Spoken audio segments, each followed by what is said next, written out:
제가 강릉을 가도요, 쭉 저는 이제 KTX가 거의 가는 중소도시 정도만, 그리고 인구 20만 정도를 그냥 나름대로 레벨을 잡고 있거든요.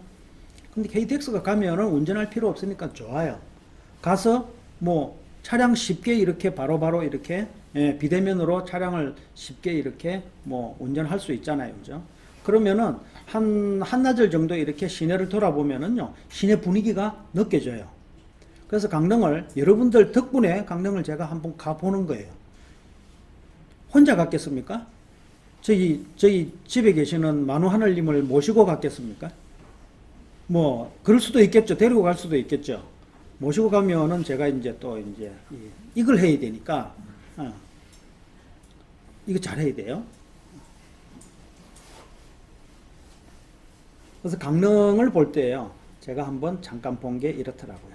교동 쪽 분위기하고 포남동 분위기하고 홍제동 정도, 요 정도가 느낌이 좋아 보인다라고 생각하고,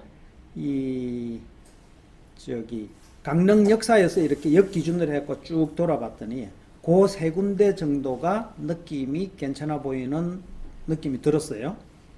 그래서 부동산 지인을 통해 가지고 분위기를 봤더니 가격 지수, 시장 강도도 역시 300 이상을 넘어가요. 100 기준으로 봤을 때 다른 지역보다 넘어가길래 강릉 지역에 사는 사람들의 수요를 일으킬 수 있는 지역이 있는 동네가 그 한 3개, 4개 정도가 될 것 같더라고요. 근데 서울 사람들은 구 시내의 강릉에 있는 신시가지 뭐 그런 데를 좋아할까요? 아니면은 바닷가 쪽을 좋아할까요? 이게 느낌이 확연하게 다르더라고요. 서울에 계시는 분들은요, 오로지 오션뷰예요. 오션뷰예요. 근데 강릉의 주된 삶의 터전을 갖고 계시는 분들은요, 바다뷰는 일단 됐고 내가 생활 편의 위주예요. 생활 편의 위주더라고. 생활 편의 위주라는 것은 바다가 아니라 뭐예요? 내가 직장 다니기 편한 자리. 직장 다니기 편한 자리로 세팅이 되더라고요. 부동산 가니까는 서울 사람들끼리 사고 파는 데가 저쪽 바닷가 뷰고, 이쪽 구도심이나 새롭게 만들어진 강릉의 그 유천동 택지지구 이쪽은 대부분이 강릉 사람들끼리 서로 이렇게 매수가 오고 간다라는 이야기를 많이 하시더라고요. 그래서 강릉편을 찾아봤을 때 여기 부동산 지인을 봤더니 여기 강릉편요 보이세요? 그리고 어느 정도 여기 뭡니까? 수요 입주량도 한번 조사를 한번 그래도 참고 삼아 봐야 되잖아요.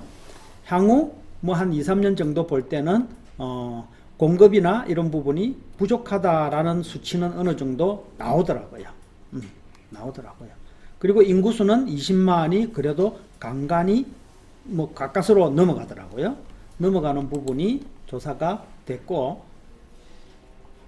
역시 이게 강릉에 나와 있는 동네, 세부적인 동네로 들어가 봤더니 조금 전에 말씀드렸던 홍제동, 교동, 포남동, 그리고 굳이 이야기하면 300이 넘는 동네가 견소동, 이밤동 정도 나오더라고요. 근데 300이 넘으면서도 하살표가 밑으로 내 있는 거 있죠, 그죠? 요건 하살표가 올라가 있잖아요. 하살표가 밑으로 내려와 있잖아요. 그죠? 그러면은 저번 기준 기간 대비해 가지고 강도는 어느 정도 떨어지지만은 가격은 그대로 뭐 유지는 하고 있다라는 쪽으로 이해를 하시면 되고, 빨간색 하살표가 올라가 있으면은 지난 비교 기간보다 더 올라가고 있다는 그런 추세라는 게 동네별로 보이는 거예요. 근데 이 통계에 대한 함정도 때로는 보입니다. 이 통계라는 게요, 지나와 있는 결과를 이야기하는 것이고, 교동이나 포남동이나 홍제동 이렇게 좋다고 하더라도 좋다는 이유로 해가지고 홍제동을 아무데나 들어가가지고 투자를 해서는 안 되는 것이 통계의 함정이에요. 홍제동 중에서도 그쪽에 쏠려 있는 게 있어요. 교동 중에서도 쏠려 있는 게 있고 또 빠져 있는 교동이 있다는 것이죠. 이것은 통계에서 반영을 못하죠. 왜? 통계는 동별로, 구별로, 시별로 통계를 할 수밖에 없거든요. 그런데 여러분들 통계로 가지고 한 동네를 가가지고 투자를 한다 그러면은 투자를 할 때는 동네 전체를 보고 투자를 하더라도 결국은 그 동네 전체 중에서 한 개의 포인트에 들어가서 한 개의 호실을 사는 거잖아요. 근데 통계는 동네별로 나오잖아요. 세부적으로 나온다고 하더라도. 그래서 이것을 잘못 이해를 하시면은요, 통계를 보고 시장 강도를 보고 잘못 이해를 하시면은, 예, 이 함정에 빠지게 돼요. 교동이 좋다? 그럼 교동 가가지고 아파트를 그냥 저렴하다 싶으면 아파트를 사자.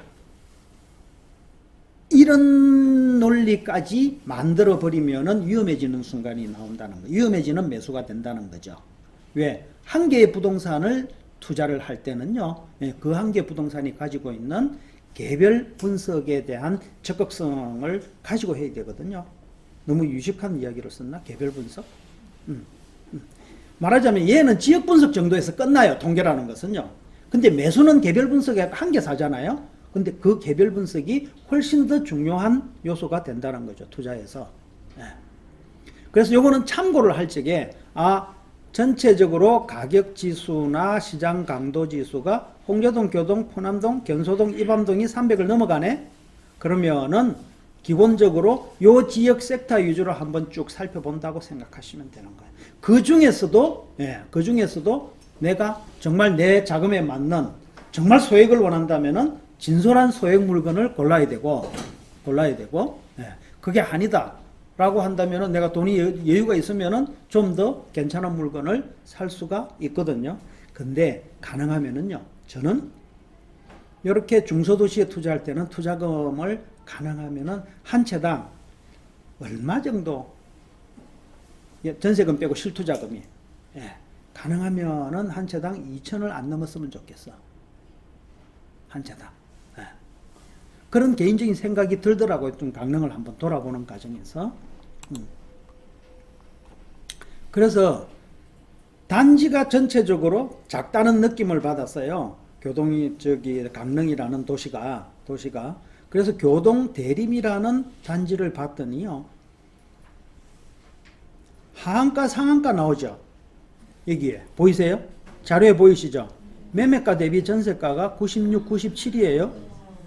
자, 그러면은 2021년 12월 달에 이 매매가가 1억 6천, 2억 이런 식으로 거래가 됐어요. 2021년 12월 달에 전세가가 어떻게 나왔습니까? 1억 8천, 1억 8천 나왔죠. 그러면은 여기에서 투자하고 네오저머니에 돈이 들어올 수 있는 상황이 될 수도 있겠다. 물건을 잘 서치를 하면은 말이 됩니까? 되죠? 이 자료 제가 만든 거 아니에요. 출처 어디라고 적혀 있습니까? 네이버 캡처한 거예요. 캡처한 거라고. 이런 거를 좀 가르쳐 주실 수 없으세요? 그러시더라고요. 그래서 그거 전국에 어디든지 있지 왜 그걸 못 찾아? 라고 하면서 제가 그냥 몇 개 서치를 해드리는 거예요. 이게 그냥 가서 살 수 있으니까 생각이 들면은. 근데 내가 사라고 해갖고 나중에 1년, 2년 지나고 할 때 돈 못 벌었다고 저희 집에 찾아오면 안 돼요. 아시죠? 판단은 이런 물건을 찾아달라고 했을 때 드리는 것은 저는 어려운 게 아니에요. 이건 마피 나온 거죠. 구조가. 그냥 이런 것은 여러분들도 뭐 조금만 노력하면은 누구든지 쉽게 찾을 수 있어요. 동덕 영지는 어떻습니까? 작년 12월 기준으로 전세가 6천이네요. 매매가는요, 작년 12월 기준으로 12월에 2층짜리가 7천에 됐네요. 근데 10월 달에는 4,200짜리, 4,700짜리도 있었네요. 그나마 전세가가 상당히 올랐죠. 짧은 기간 안에. 그죠?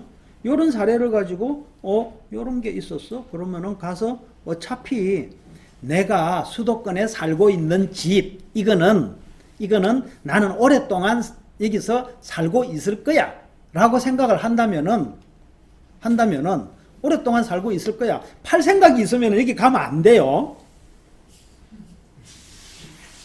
내가 살고 있는 한 개, 똘똘한 거 한 개 살고 있는데, 이거 비과세 받고 팔 생각이 있는데, 여기 가서 이거 투자하면은 어떤 투자를 한 겁니까? 큰일 납니다. 큰일 납니다. 예. 나는 여기서 지금 당분간 몇 년 살 거야 라고 생각하고 이런 이제 개수를 늘려나가는 것도 괜찮다는 거죠. 늘려나가도 또 조심해야 되는 또 레벨 금액 한계가 있죠. 어디까지요? 공시가격 기준으로 얼마요? 3억. 그리고 취득할 때 대비해 갖고 기왕이면은 얼마 이하? 뭐 1억 이하면은 더 취득할 때 비용은 더 훨씬 더 줄일 수 있는 이런 메리트가 있는 것을 입체적으로 생각하셔야 돼요. 네. 그리고 종부세 부분은 별개라는 것도 또 생각하셔야 돼요. 이해되셨어요? 개수를 늘려나가는 것도 그렇게 입체적으로 생각을 해 나가셔야 돼요. 또 다른 물건 봤습니다. 자료에 다 이거 제가 펼쳐놨죠. 이거 처음 자료에는요, 목록을 그냥 드렸는데 안 되겠다. 목록만 주면은 여러분들이 절대 안 찾아볼 것 같아. 그래서 제가 펼쳐갖고 캡처를 해갖고 그냥 눈으로 확인할 수 있게끔. 예. 자, 쭉 거래된 내용이 1억 3,800 이렇게 나오고 전세가 1억 2천 이 정도 나오잖아요. 그죠? 예. 얘는 세대수가 꽤 나오죠. 그죠? 뭐 요렇게 거래가 되고 있으니까는 예. 일단 전세하고 매매하고의 그 차액 부분에 대한 것이 어느 정도 사이트에서 확인이 되니까 지도상으로도 확인도 되고 얼마든지 로드뷰로도 볼 수 있으니까는 그런 부분을 사전에 확인을 하고 여기 가서 한번 살펴볼까? 라고 해서 한번 투어를 하시면서 하시는 것도 좋더라고요. 강문 해변도 경치도 뭐 콧바람도 한번 씌울 겸 요즘 같은 날, 요즘 같은 시대에 쉬는 것도 투자거든요. 쉬는 것도 투자거든. 가서 마음에 안 들어갖고 못 사더라도 그거 역시 여러분들은 좋은 투자 경험을 하신 거라고 저는 말씀을 드리고 싶은 거예요. 견소동도 아까 시장 강도를 봤을 때 300이 넘었어요. 견소동 한신 아파트도 555세대. 제가 여기 지금 굳이 지도 사이트에서 2단지입니다. 굳이 이야기 안 해도 뭐 되겠죠. 이야기 해달라고요? 안 해도 됩니다. 그냥 뭐 치면은 나와요. 인터넷 지도 사이트에 들어가 가지고 여기에 있는 104 이걸 보면은요 2억 4천짜리 매매는 2억 5천대 되고 여기 전세 2억 5천짜리도 있단 말입니다. 그런 거 한번 보시고 이런 것들은 뭐 저기 다 중과 대상은 아니니까 호남 일송이라는 것도 795세대인데 795세대인데 여기 뭐 요 정도 1억 5천대 매매가 되고 전세도 1억 5천짜리 전세도 지금 나오고 있잖아요. 나오고 있으니까는 이런 것들을 참고해 가지고 살펴보시면 되는 거예요.